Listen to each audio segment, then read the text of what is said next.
Hey, so, tonight I want to share something personal. Not something I've talked about much, not even with a lot of my closest friends. It's one of those stories you keep tucked away, like an old photograph with torn corners. You only pull it out when the silence feels safe enough, or when your heart needs someone to understand, even if they're just a voice on the other side of a screen. It started like any normal week, but it didn't end that way. It was a Wednesday. Not that the day of the week mattered, but I remember it because I had leftover spaghetti in the fridge, and I was deciding whether or not it was still edible. It was a quiet kind of afternoon, the kind that hums gently in the background of your life. Nothing remarkable. I'd come home from a shift at the library. The sky was pale with early spring light, and the house smelled faintly of laundry and lemon dish soap. That was the thing about my childhood home. It was so normal, so functional. We were never the shouting kind of family. We didn't break plates or slam doors. Instead, our silences were surgical. Quiet could be a weapon if used with enough precision. I just didn't understand that yet. I'd been carrying something for years, a truth that sat behind my ribs like a hidden bruise. It showed up in little ways. I watched certain scenes in movies a little too intently. How I avoided locker room conversations in school. How I flinched when my dad made a casual joke about those types. Back then, I didn't have the language. I just knew there was something about me I couldn't say out loud. Not in that house, not with them. Still, I thought I could manage it. I thought maybe I could wait until I moved out, got my own life, met someone in secret, and smiled politely through family dinners while hiding half of myself behind a wall of manners. But there's only so long you can pretend before it starts to feel like you're fading. Like the person everyone sees is just a well-trained ghost. That week, something shifted. It wasn't one big thing. It never is. It was the way my mum asked too casually if I'd thought about dating anyone nice, meaning a girl. It was my little sister scrolling through her phone and tossing off a remark about how gross two guys looked holding hands in a show. It was my dad watching the news and saying, "I don't care what people do, but I don't want it shoved in my face." Each comment felt like a pebble in my shoe. By Friday, I could barely breathe around them. I kept looking in the mirror and wondering if they could see if it was written across my forehead in some invisible ink. If they already knew but were waiting for me to confess, just so they could reject me properly. That night, I didn't sleep. I lay in bed with the covers pulled up to my chin, my heart rattling in my chest like something trapped. The moonlight made everything in my room look colder, lonelier.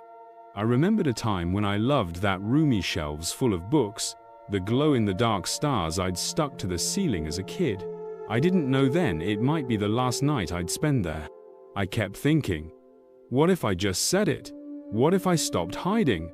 What if I could finally breathe? And then, what if they don't want me after? I don't remember falling asleep. I just remember waking up Saturday morning and knowing I couldn't keep swallowing the truth. It's strange. We talk about coming out, like it's a moment, like a line you cross. But it's more like a series of small choices that become a landslide. I didn't have a plan. I just couldn't not say it anymore. The morning passed in a blur. I helped my mum with groceries. I folded towels. I laughed at a bad joke my dad made about our neighbor's lawn. I waited for a crack to open. It happened at dinner. We were eating stir-fry. The conversation drifted towards someone my cousin had just married, a girl he met in church. My mum smiled and said something about good, wholesome families. I didn't mean to say it. Not right then. But I did. I think I'm gay. That's it. That's what I said. Nothing dramatic. No trembling voice. Just words. Simple, sharp, small. The fork paused halfway to my dad's mouth. My mum blinked. My sister's face froze. And then the silence. That awful, heavy silence that felt like it might crush me. No one said anything for what felt like minutes. I could hear the clock ticking in the next room. Then my mum cleared her throat. Don't say things just to shock people. My dad didn't look at me. He took another bite of food, slowly, like I hadn't said anything at all. "I'm not joking," I said. Still, nothing. That's when I felt it, that first rupture. Like something in the foundation of our family had cracked and I had been the one to swing the hammer. I lost my appetite. My hands were shaking. I excused myself and went to my room. And I sat there, for hours, waiting, hoping someone would knock, or ask me if I was okay, or say literally anything. But the hallway stayed dark. The silence kept on humming. That was the night I realized that speaking the truth doesn't always bring light. Sometimes it just reveals the shadows you've been living in. The next morning, I woke up with that thick, airless feeling in my chest, the kind that tells you something is broken but you're not allowed to talk about it. I stayed in bed longer than usual, watching the sunlight crawl across the ceiling like it was trying to escape too. I could hear the clatter of breakfast downstairs. Bacon, maybe. My mum humming faintly, my dad turning on the news. Like everything was normal. Like I hadn't set a match to the only version of home I'd ever known. When I finally came down, no one looked up. Not at first. Then my mom glanced at me briefly and said, "There's toast if you want some." Toast. That was it. No mention of last night. No follow-up. No questions. No kindness. I took a piece, though my stomach was a knot of wet rope, and sat at the corner of the table. No one met my eyes. That was the beginning of the silence. The real kind. Not just the usual stillness that passed for peace in our house, but the cold, hollow kind that makes your skin itch. Everything I said was met with short, clipped answers. My dad suddenly needed to run errands more. My mum spent more time in the garden. My sister stopped talking to me altogether. And yet, in public, we were still a family. Smiling, matching outfits at church. My mum still introduced me as her oldest to the neighbors, her voice sugary and warm. She hugged me when others were watching.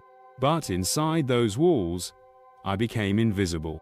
Or worse offensive, I started to notice how often they forgot to tell me when dinner was ready.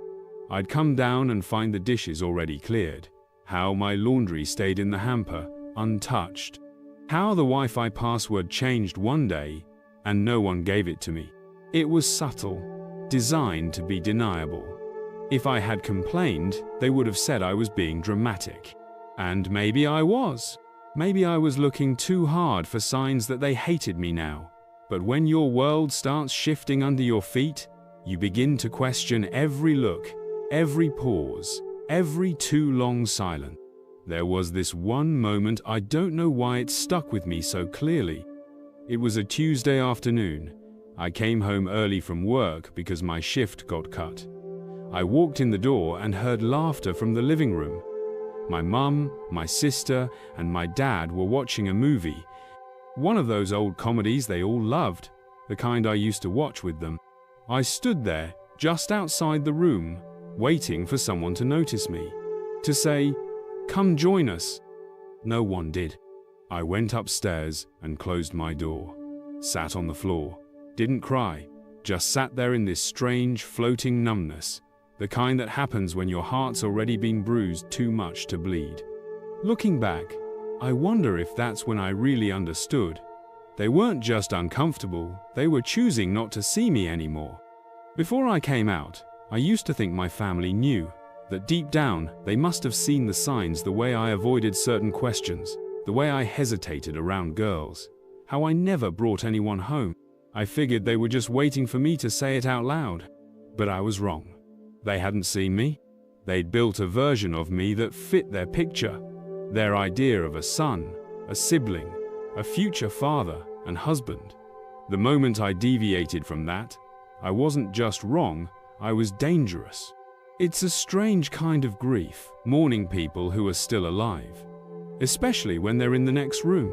And every time I tried to fix it, to talk about it, to explain that I was still me, they changed the subject. It's just a phase. You'll understand when you're older. Don't label yourself the worst one. We raised you better than this. Better than what exactly?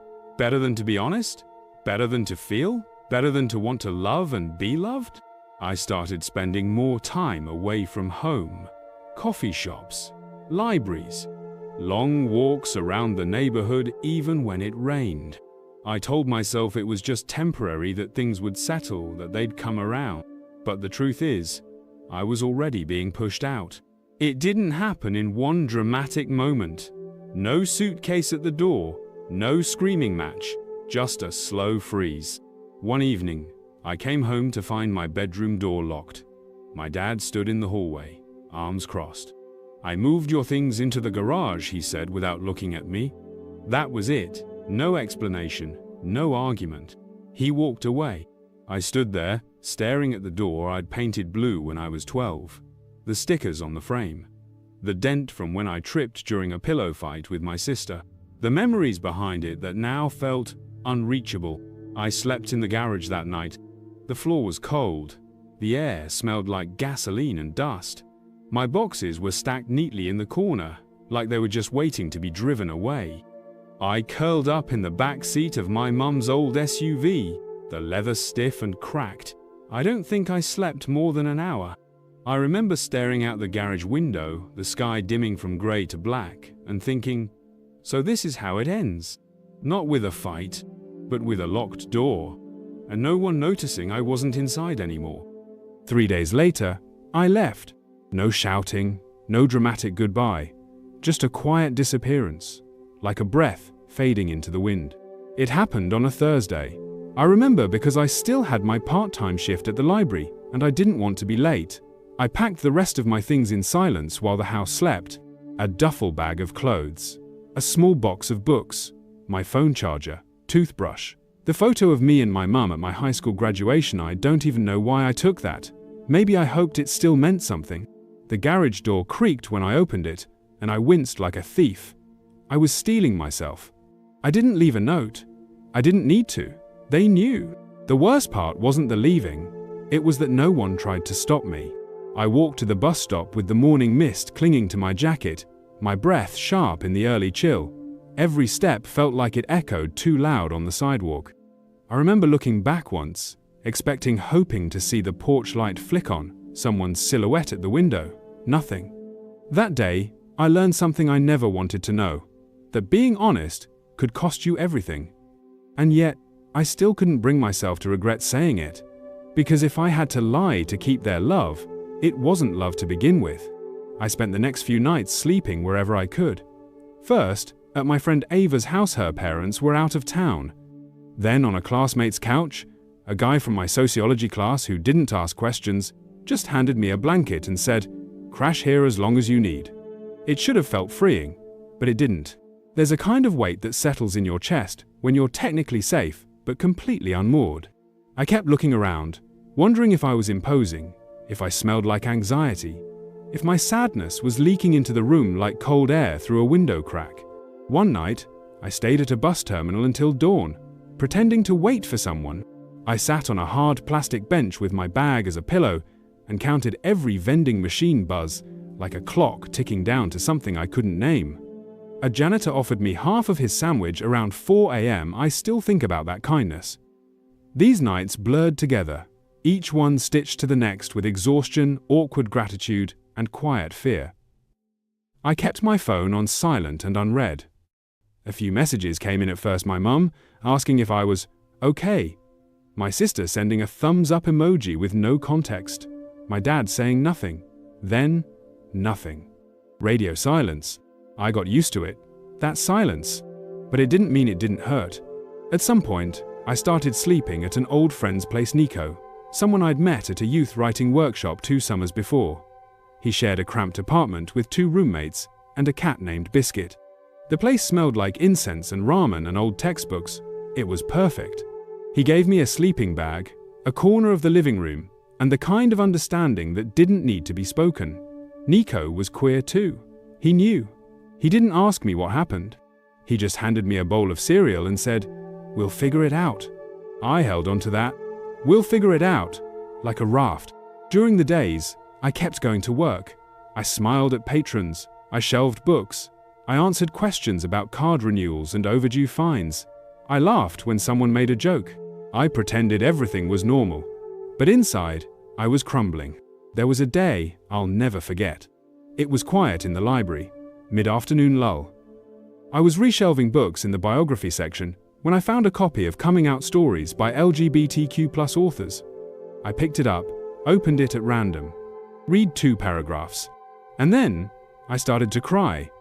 Right there, in the aisle between S and T, tears slipping down without permission, my fingers gripping the spine like it was the only thing keeping me upright. Not because the story was sad, but because it sounded like me. Because for the first time, I felt seen by something. Someone, a stranger's words on a page, knew more about my heart than my family ever had.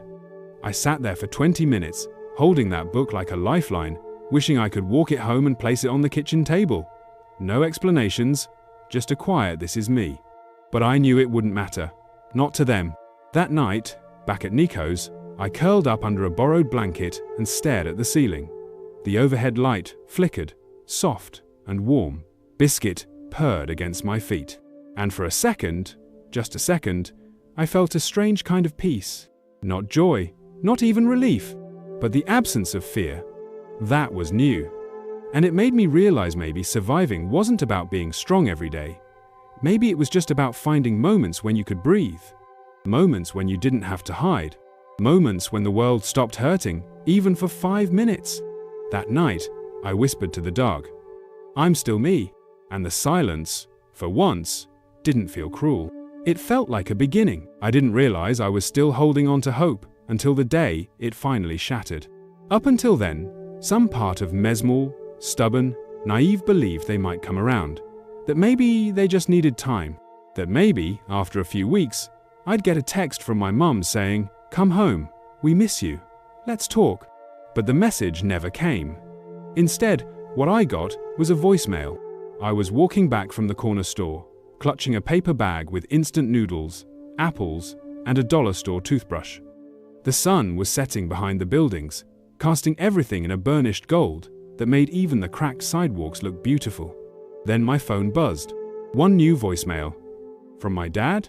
I remember stopping right there on the sidewalk, heart pounding. I stepped out of the way, leaned against a fence, and listened. His voice was flat, not angry, not emotional, just cold. He said something like, "You've made your choice. Don't expect us to support it. Or you." And then, "You're not welcome back until you decide to be part of this family again." That line hit me like a punch in the chest. Part of this family? As if being honest about who I am had disqualified me from being their child. As if truth was betrayal. I don't remember walking back. I think I floated, numb and hollow. The bag in my hand felt like it weighed 100 pounds. My breath came too fast. I wanted to scream or cry or call someone, but I didn't know who. Instead, I went to Nico's, sat on the kitchen floor, and opened the apples. I took a bite and chewed slowly, like I was trying to remember how to be a person. He found me there, 20 minutes later. He didn't ask questions. He just sat down beside me and slid over a cup of water. "I'm done," I whispered. He looked at me. "Done hoping," I said. "Done waiting for them to care." That night, I deleted the voicemail. I didn't want to hear it again, but I remember every word. The next few days were strange. I wasn't crying constantly. I wasn't angry. I wasn't spiraling. I was just empty. There's a kind of grief that doesn't look like sadness. It looks like silence. Like not wanting to get dressed. Like forgetting to eat and then realizing you don't care. Like staring at the ceiling at 2 a.m. because your body's tired, but your mind won't stop showing you memories, like home videos gone sour. I kept thinking about the first time I told my mum I was scared of the dark. I was 5. She gave me a nightlight shaped like a turtle and told me I was safe. I kept wondering how that same woman could now be okay with me sleeping in borrowed corners of strangers' lives. Was it me who changed? Or had they always been this way and I just didn't want to see it? Some nights, I'd walk through the city with no real destination, just moving. Feet on pavement, breathing in cold air and hoping it would freeze the ache. I'd pass houses lit up for dinner families around tables. Laughter spilling through window sound. I'd feel like I was watching a world I used to belong to. One night, I saw a father and son playing catch in the park. I stopped walking, just stood there, watching the ball arc through the air, the boy's laugh echoing in the dusk. The father ruffled his hair. The boy beamed. I had to sit down, not because I was sad, but because that kind of love felt like a myth I used to believe in, like Santa Claus. And yet, deep down, I still wanted it. Not from them, maybe, but from someone. That was when the anger started. Not loud, shouting anger. Not fire and rage. No, this was quieter, sharper. The kind of anger that made me realize how many times I'd shrunk myself to be what they wanted. How often I'd silenced my own voice, bit my tongue, laughed when I didn't feel like laughing just to keep the peace. Peace built on pretending isn't peace. It's a cage. And I'd lived in that cage for too long. So one night, I took everything I owned still, just 2 bags, and I went to a shelter that Nico had helped me find. It wasn't permanent, it wasn't glamorous, but it was safe, and it was mine. They gave me a bed, a locker, a hot meal. I cried in the shower that first night, not because I was broken, but because I was free. Free from tiptoeing, free from trying to be enough, free from the hunger for love that came with conditions. That week, I started applying for scholarships. I met with a campus counselor. I made a list of goals, taped them to the wall above my bunk.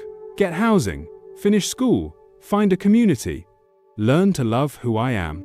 Every morning, I'd wake up, reread that list, and whisper, still here. Because some days, just surviving is a victory. I didn't expect to find meaning in the things I carried, but I did.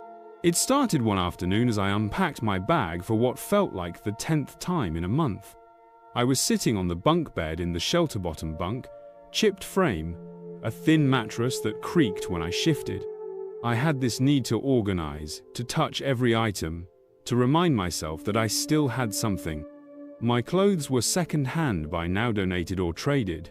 None of them really mine, but tucked at the bottom of my bag was a faded t-shirt from high school, one I'd worn to a drama club performance. It still smelled like dust and stage lights. I held it to my face and closed my eyes. And I remembered. Not just the show, but how alive I felt under those lights. How my voice rang through the auditorium. How afterward, my mum had hugged me tightly and whispered, "You were amazing." And how, even back then, I'd wondered if she'd still say that if she knew the truth.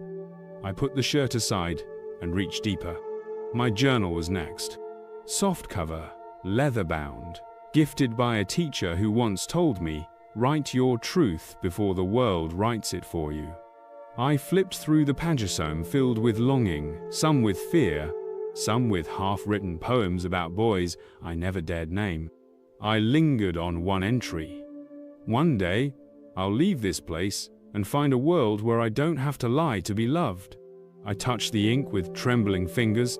That sentence wasn't just hope. It was prophecy. Then I found the photograph. Me and my mum. Graduation day. She had one arm around my shoulder, her smile bright, her other hand clutching a bouquet she'd bought for me. I looked awkward in the cap and gown, but my eyes were shining. We both looked proud. I stared at it for a long time, not because I missed her, but because I missed who I thought she was. There's a grief in realizing that the person you loved never truly saw you, that the image you held of them warm, open, safe was just a mirage painted over the silence. I could have thrown the photo away. I didn't. I slipped it into the front pocket of my journal. Not because I wanted to remember the Liebert, because it reminded me of the cost of pretending. I carried a bracelet, tow-woven from string, made by my little sister during a summer camp when she was 8. It was fraying now, barely holding together. I used to wear it under my sleeve, a quiet connection to the version of her who once adored me, the one who used to sneak into my room and ask me to braid her hair. She hadn't spoken to me since I left. I didn't know if she was angry, afraid, confused at just following the lead of our parents. But I still wore the bracelet, even when it itched, because some things you hold on to, even when they hurt. After organizing everything, I sat back on the bed and stared at the ceiling. So much had been taken from my room, my safety, my sense of belonging, but these few items, these fragments of a life I used to know, they reminded me that I existed. That I wasn't just a ghost drifting from couch to shelter to sidewalk. I was a person, a whole person. And these scraps were the breadcrumb trail back to myself. It's funny how the things you carry become symbols, not just of what you've lost, but of what you refuse to let go of. They anchor you, hold your history, remind you that even in the darkest moments, you still have roots. One night, I read a poem in my journal that I'd scribbled half asleep weeks earlier.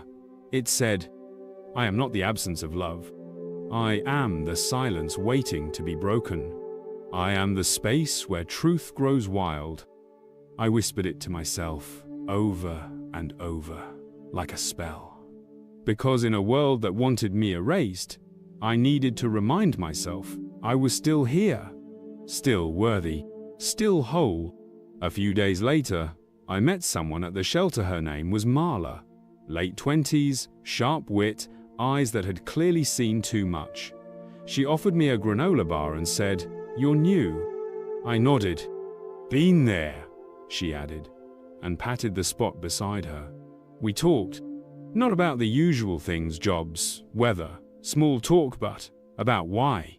Why we were here, why our families had turned away, why the world made it so hard to just be. She told me about her mom, a woman who believed being queer was a phase caused by college liberalism. She hadn't spoken to her in 3 years. "I miss her," Marla said. "But I miss me more when I try to make her love me." That hit hard, because I knew exactly what she meant. We ended up talking late into the night, sharing stories, swapping music, really laughing for the first time in what felt like forever. That's when it clicked. These weren't just strangers, they were survivors. People like me, people who'd been pushed out and kept walking anyway. People who carried truth like a torch in a dark tunnel, burning not to destroy but to light the way. They weren't broken, they weren't lost, they were home in ways I'd never seen before. And slowly, I realized I could be too. The first time I called something home again, it wasn't a placid, it was a moment.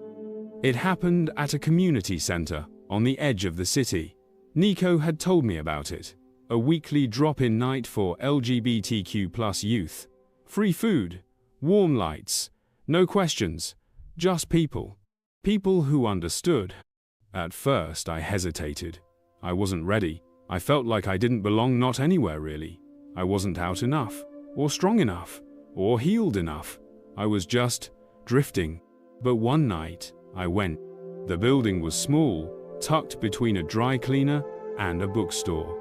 The sign on the door was hand-painted, and inside, the scent of cinnamon and rice lingered in the air. Someone had brought a crock-pot meal. Christmas lights hung from the ceiling, even though it was May. People sat in circles on old couches, laughing, arguing about movies, making friendship bracelets. I hovered in the doorway until someone waved me over. Her name was Jada. She had purple hair and this lopsided grin that made me feel less like a stranger and more like a guest. "You knew?" she asked. I nodded. "Cool. We don't do small talk here. What's your favorite kind of heartbreak music?" It was such a strange, unexpected question that I laughed. And just like that, I was in. That night, I shared my story. Not all of it, just a slice. A boy, a home, a silence that turned into exile. And people nodded. Not out of politeness, but recognition. Someone passed me a tissue without making it weird. Someone else offered a story of their own, worse in some ways, kinder in others. And suddenly, my pain didn't feel like a wound anymore. It felt like a thread woven into something larger. A fabric of survival. Afterward, I stayed late to help clean up. I was drying dishes when Jada said, "You coming back next week?" I hadn't thought that far ahead. I barely thought past the next day back then. But I nodded. "Yeah, I think I will." That week, I wrote a list in my journal. What feels like home now? The smell of rice and cinnamon, laughter that doesn't ask who you love, old couches and warm lights, people who see you and stay. Each item felt like a tiny nail, pinning me back into the world. It wasn't all perfect, of course. Healing never is. There were still days I woke up dizzy with doubt, still moments when a passing stranger's glare made me shrink. I still flinched when someone raised their voice, still scrolled past old photos of my family, wondering if they missed me, wondering if they even noticed I was gone. But I wasn't alone anymore. I started volunteering at the center, running writing workshops, organizing donated clothes, listening. That part became my favorite, listening, because every person who came through those doors had a story, and each one was a reminder that pain doesn't mean broken, that survival is sacred, that we all carry our scars differently, but sometimes we can hold each other's pain for a while, just long enough to lighten the load. One night, Marla handed me a letter. "I wrote this for my mom," she said, "but I'm never gonna send it. I just needed to get it out." I read it. It was raw, beautiful, wounded, and it made me think of a letter I'd been holding inside. To my own mother. That night, I went back to the shelter and opened my journal, turned to a fresh page, picked up my pen, and I wrote, not because I needed her to read it, but because I needed to. It started like this. "Dear Mum, you always told me to be brave. You just didn't expect I'd need to be brave against you." The words poured out like floodwater. Years of quiet pain, unsaid thoughts, fractured love. I didn't hold back. I didn't polish it. I just let it spill. By the time I finished, my hand was cramping and my eyes were swollen. But my chest, it felt lighter. I didn't rip the letter up. I didn't burn it. I folded it gently and tucked it into the back of my journal. A reminder, a release. I never sent it, but in writing it, I found something I didn't know I'd lost, my voice. That voice started to grow louder in poems, in conversations, in the way I held my head when I walked into a room. I began introducing myself not with shame, but with truth. I'm queer. I'm healing. I'm here. And if people walked away after that, so be it. Because the ones who stayed, they were the ones I was building my life around now. The kind who didn't ask me to shrink, who didn't love me in spite of who I was, but because of it. That's when I understood something I'd never been taught at home. You don't have to earn love by erasing yourself. Real love recognizes you. And I was finally learning how to recognize myself. It took time, months, really, but eventually, I began to stop surviving and start living. Not all at once. Not like flipping a switch, more like thawing. Like waking up slowly from a dream where I was always wrong, always too much, or never enough. And the shift started with people. The kind who saw me not as a problem to fix, but a person to know. There was Cam, a barista at the cafe near the shelter, who wore nail polish and had a laugh like sunlight. One morning he wrote, "You matter," on my coffee cup. No explanation, no comment, just 3 small words that lingered with me all day. There was Lena, a youth counselor at the drop-in center, who taught me how to breathe through panic, how to name my needs, how to ask for help without apologizing for existing. And there was a moment small but seismic when I realized I had stopped bracing for impact in every room I entered. That was new. I remember walking down a street in early autumn, the air crisp, golden leaves crackling underfoot, headphones in, hoodie zipped up tight. For once, I wasn't looking over my shoulder. I wasn't checking reflections in store windows to see if someone was staring. I was just there, alive, breathing, free. And it hit me, I didn't want my old life back. Not really. I missed my family.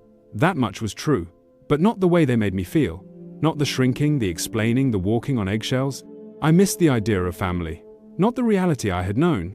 What I was starting to build now, with people who stayed late to talk, who celebrated tiny wins with big cheers, who offered hugs without asking why I needed one. That was something better. That was family. Chosen family. I learned that phrase from a zine someone left at the shelter. It said, "Chosen family isn't a substitute, it's a reclamation." And that stuck with me. Because for so long, I'd thought family was something you were born into. Blood and duty. A locked door. But maybe family is who shows up when you're at your lowest. Who keeps showing up. Who doesn't flinch when you tell the truth. Who says, "You're not too much," and means it. I started seeing it everywhere. In the way Nico left notes on my pillow.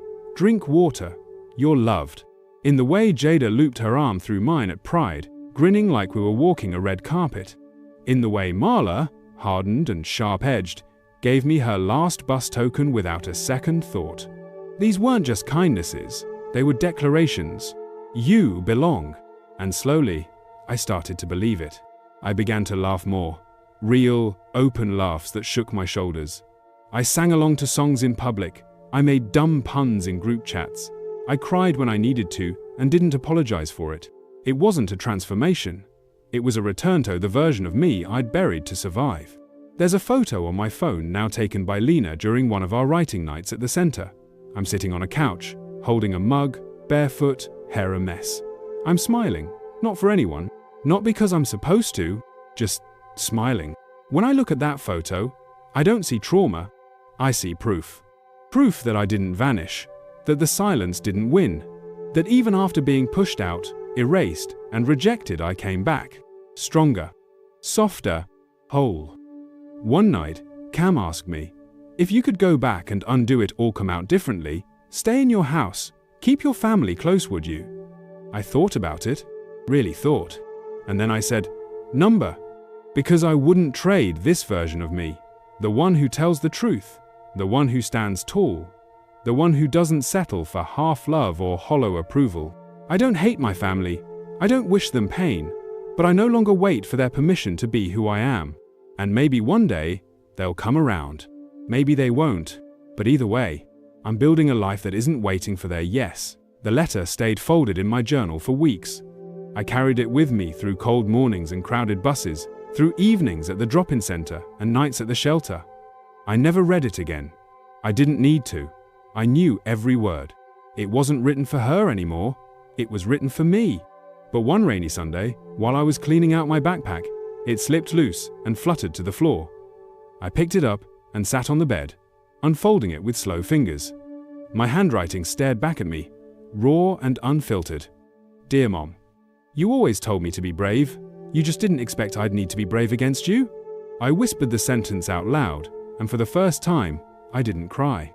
There was something empowering about holding my truth in my hands. It wasn't rage anymore. It wasn't even grief. It was clarity. I didn't need revenge. I didn't need to prove them wrong. What I needed, what I wanted was peace. And maybe that's what this letter had always been. A bridge I never intended to cross, but needed to know I could build. That day, I made a choice. I walked to the library, logged into a computer, and opened a blank document. And I started writing again this time, not a letter, but a story. My story.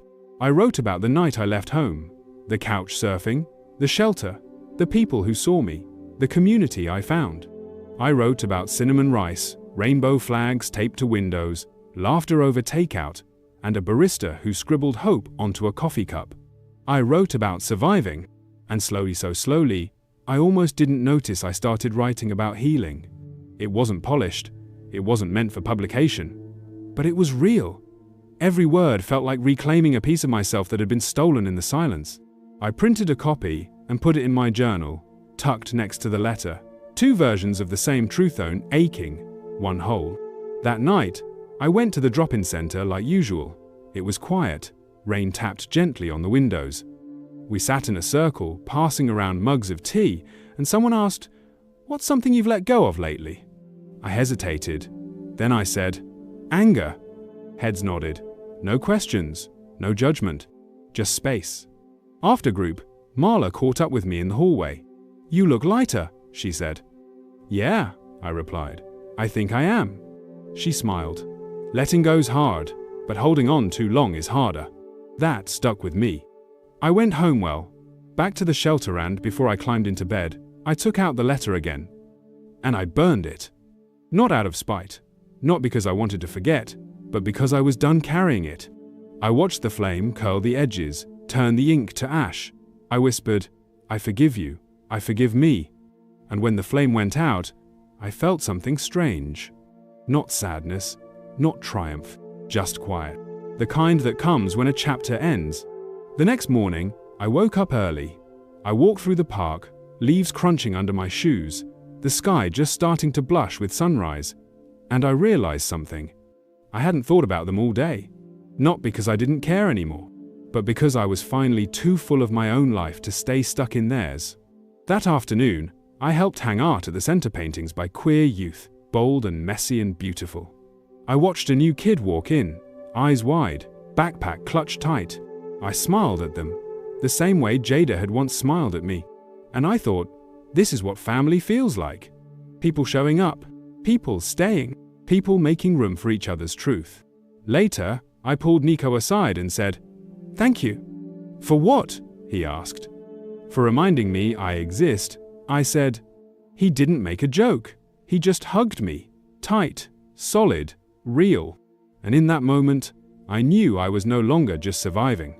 I was building something strong, something mine. The call came on a Wednesday afternoon. I almost didn't pick up.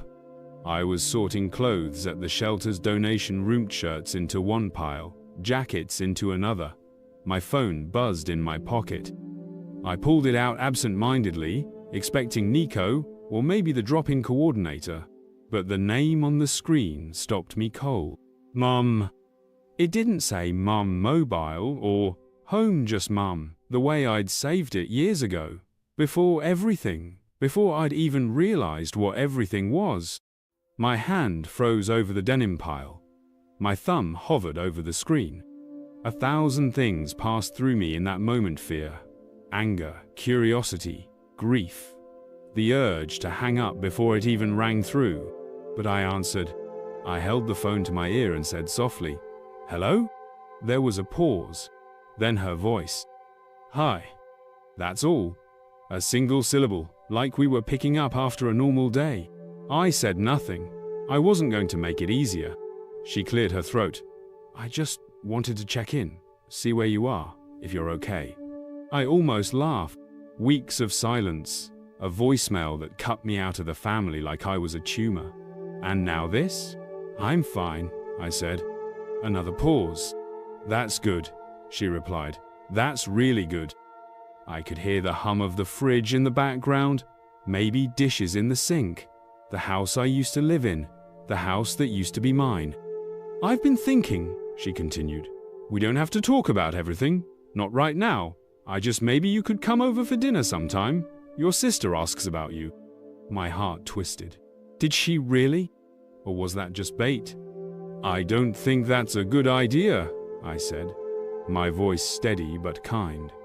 Mom sighed. "You're still angry." "No," I replied. "I'm healing." She went quiet again. Then, "So, what do you want me to say?" I took a breath. "I want you to say you see me. I want you to say you love all of me, not just the parts that fit your expectations. I want you to say I'm still your child, and that won't change because of who I love." Silence.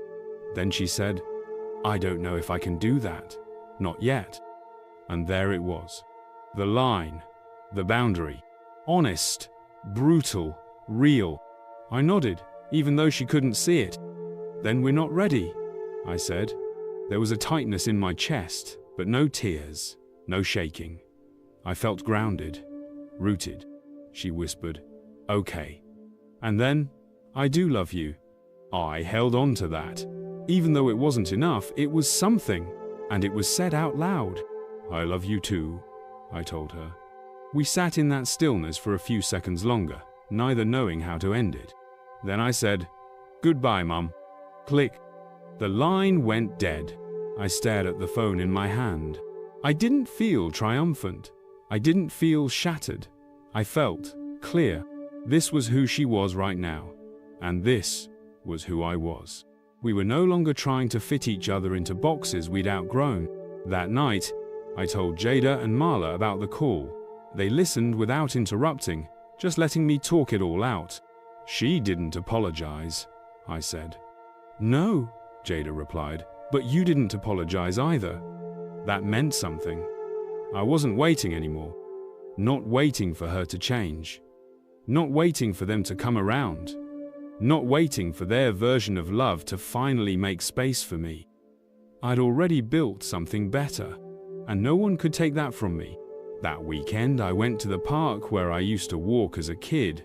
It looked smaller now, the trees more weathered. I sat on a bench near the pond and pulled out my journal. I didn't write a letter this time.